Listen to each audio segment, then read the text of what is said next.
So you want to be a 3D printer or get into 3D printing. Well, that's great. And I've been into 3D printing for over 6 years now. And I would love to have got into it earlier, but they didn't have the resources they have now. But anyway, I'm here to either talk you out of it or talk you into it. And it's the first question I have to ask, and I don't like to ask it, but are you mechanically inclined?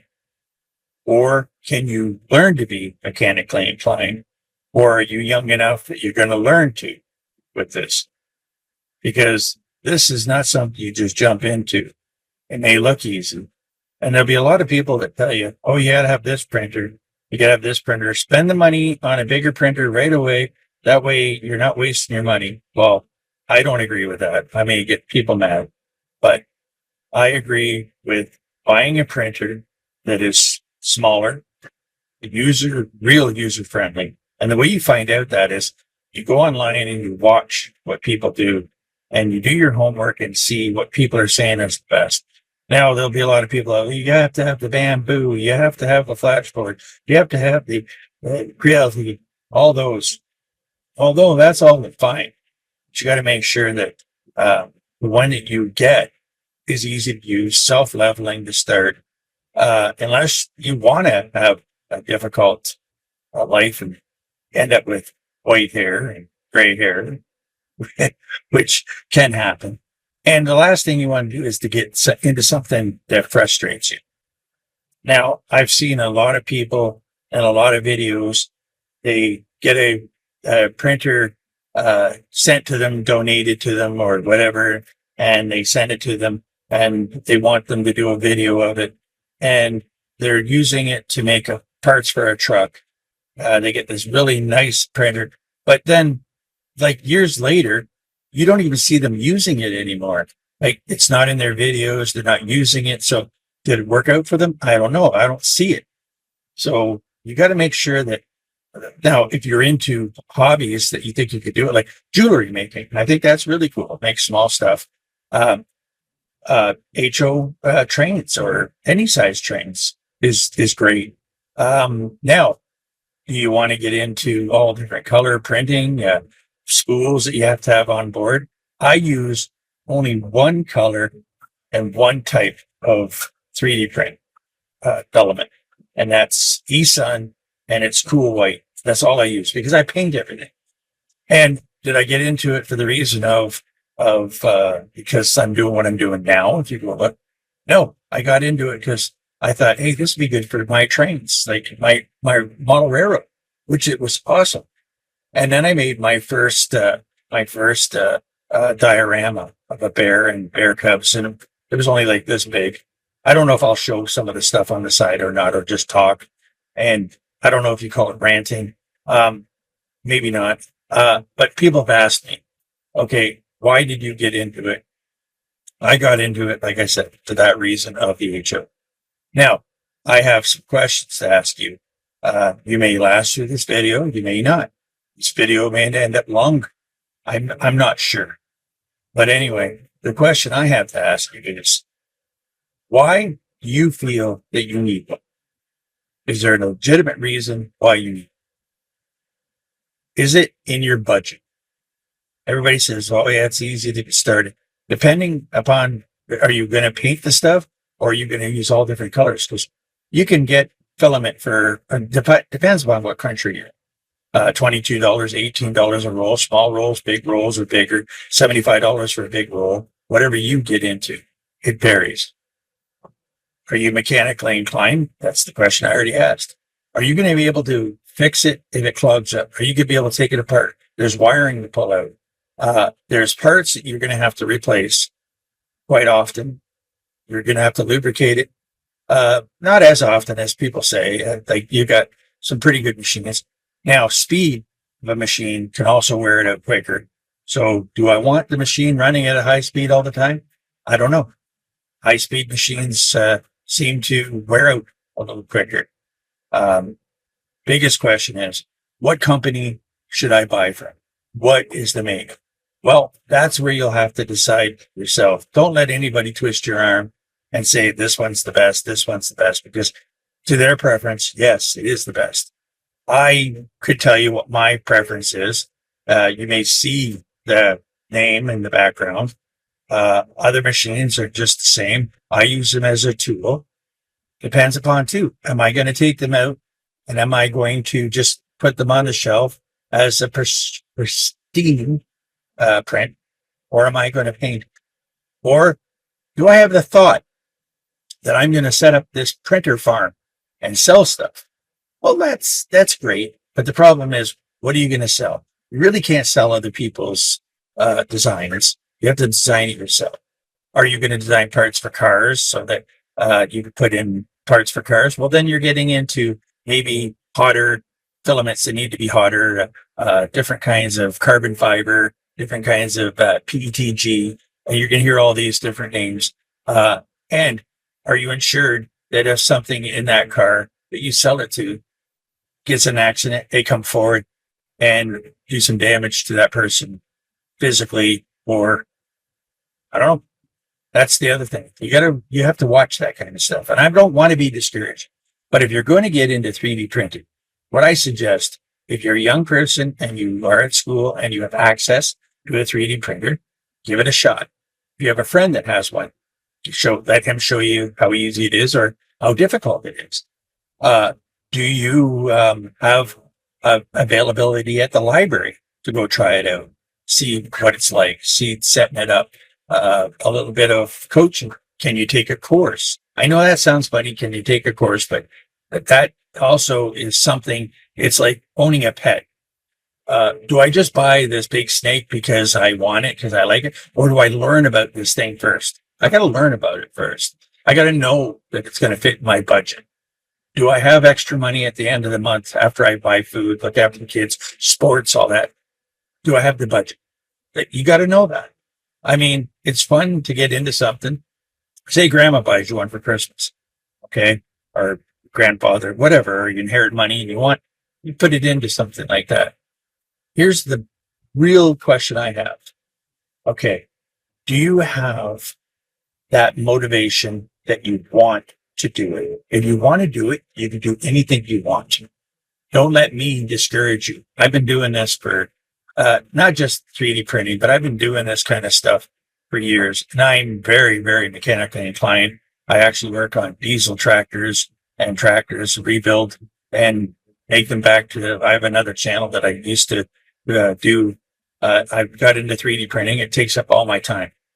It takes up all my time. And not just because I 3D print, it's because my mind is going crazy and I want to do new stuff or new videos, stuff like that. And I have a room that I make in a diorama for. But anyway, let's get back into you and why you want to be a 3D printer. And I suggest that you buy yourself a cheaper one. And I'm going to say on Amazon. And I'm going to say on Amazon for the reason. And an enclosed one. And I'm going to say that for a reason is if it gets delivered to you and it's damaged, it is so easy to return it. They're very good like that. If you get it from someone else and you order it and UPS or some company damages it, it's going to be, I'm going to say the H word, and I'm not.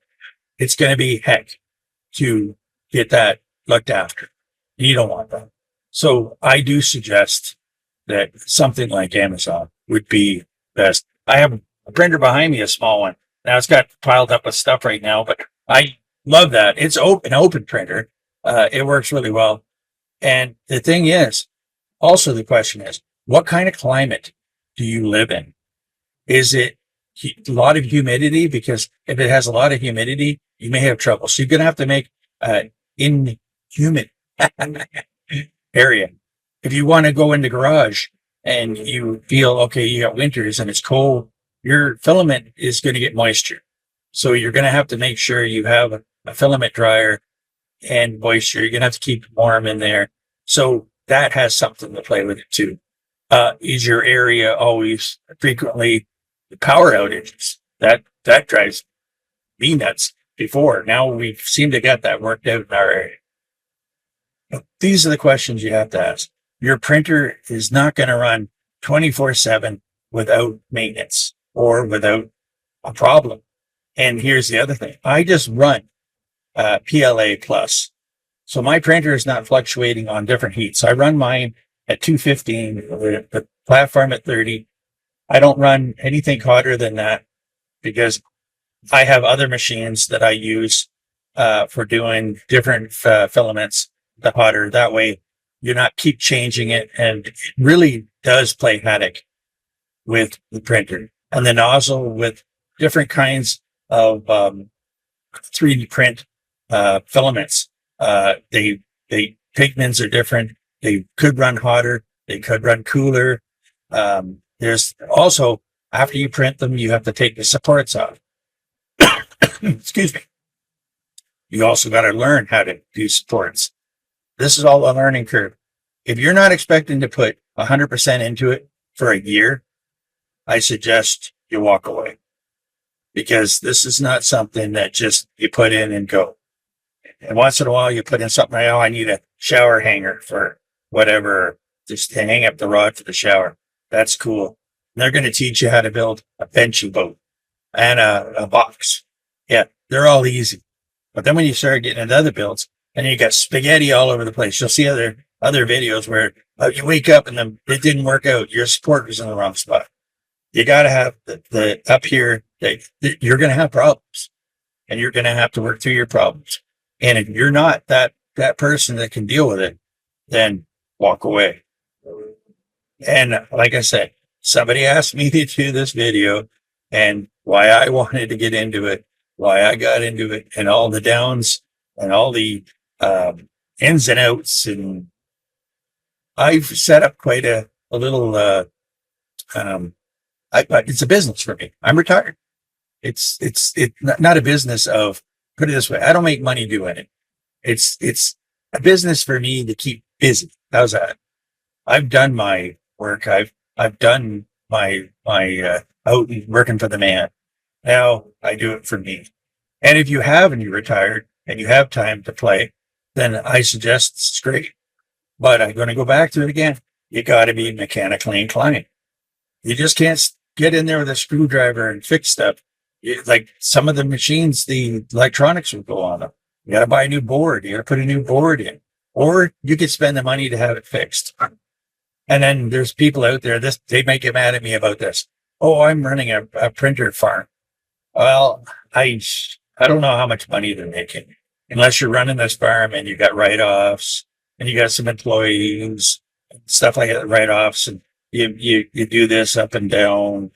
I'm not really sure about that. If somebody could tell me how it works for them and they make money at it, great. But those machines don't run forever. Now, also, people ask about the hydro. They're not bad on hydro, no. And also, the fun thing about them is, if you got them in a room, like in your basement, it'll heat your basement. It'll keep the basement warm. It'll keep your garage pretty warm, too, depending on how many you have. But they do let off quite a bit of heat and not a lot of energy. It's crazy. People would think that they wouldn't, but it's not quite like a microwave, but not like a oven. It's totally different. They have a different settings in them that make them run kind of like, I think, an inverter.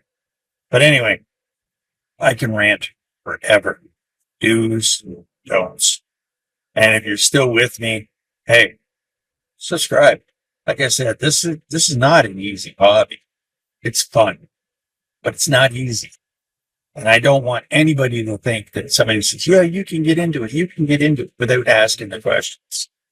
Like, I make fittings like this for the museum to put the fish up on the wall.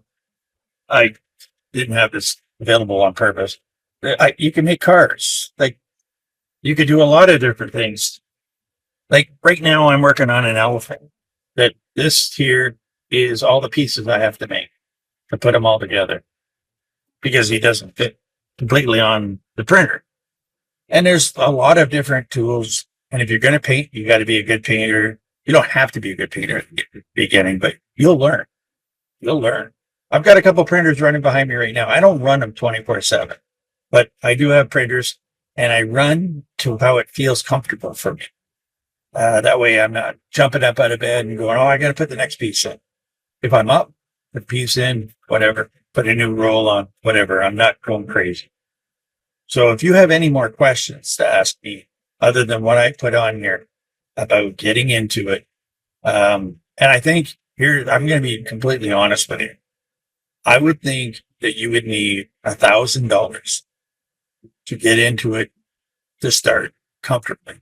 And that includes a machine for about $400 to $500, filament, some tools come with it. But I would think that you got to budget at least $1,000 to start. And depending on how much you print during the month, like I can spend easily, on filament, depending how big of a project. I'm full size bear doing it. I could spend, maybe $150 to $300 a month, for filament. Now that shouldn't scare you because starting out, you wouldn't be like doing it. It wouldn't. But start out little corner in the room and do your thing. And I don't suggest you go out and buy an elaborate printer because somebody said don't waste your money. Use that money for a down payment on a bigger one. Put it aside. If the bigger one is great and it's the same idea, self-leveling as the other one, that's fine. But I still think you should start off with a smaller printer, get used to it, do your homework online on what people think of them, and don't just listen to one guy. Don't just listen to me. Listen to a bunch of different people, what they have to say, because I could glorify it just because I want to get in your hobby. But yeah, it's great. Yeah, yeah, you can do everything. It works perfect. Yeah, you'll have fun. No, you'll have fun. And some days you'll be like, oh man, can't believe that thing clogged up again. I can't believe that's printing. Why is it printing like that? Am I going to go online and join a club? Why is it doing that? And get people going, oh, hey, dumb. Why don't you get a book of how to? No, it's not the answers you want. I agree with people that they don't answer the question, or don't ask the question, a stupid question. But also, that's only a stupid question to someone else that already knows it. It may not, it's not stupid to you. So don't let anybody dumb you down and make you seem like you're stupid because you're having a problem, because there's a lot to sort out. There's a lot to know. And also, if you're thinking of getting into 3D printing because you want to design stuff, start designing stuff in a 3D printing program. See how you do. And then take it to a library.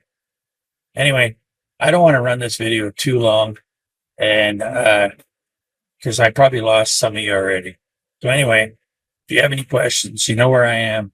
I'm on Plastic World, Dioramas. I 3D print a lot of stuff. Check it out. We'd love to have you come by. My son and my wife, Mrs. Vinster, and Vinster Jr. You don't see them as much because there's lots to do in the background. Anyway, hope this helps, and I hope you stay by. And please subscribe and ask questions and do your homework. Thanks for watching, and please subscribe.